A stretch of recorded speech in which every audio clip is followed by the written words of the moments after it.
बिस्मिल्लाहिर्रहमानिर्रहीम। अस्सलामु अलैकुम students, open your workbook of Urdu, सफ़ा नंबर 10। सबसे पहले तारीख़ मेंशन करें, फिर दिन, वाव का सिलसिला। हरूफ की आधी अशकाल को वाव से मिलाएं। बे वाव वो, बे वाव वो कैसे लिखना है?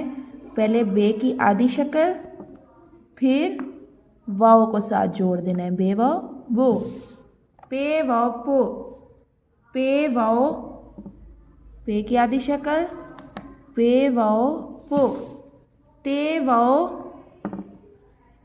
तो,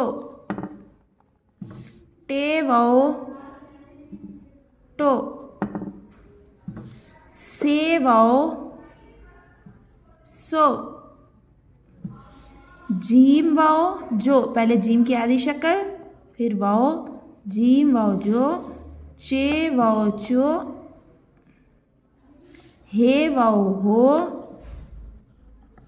खे वाव हो। वाव के 3 और 4 हरफी अल्फाज पढ़ें और लिखें।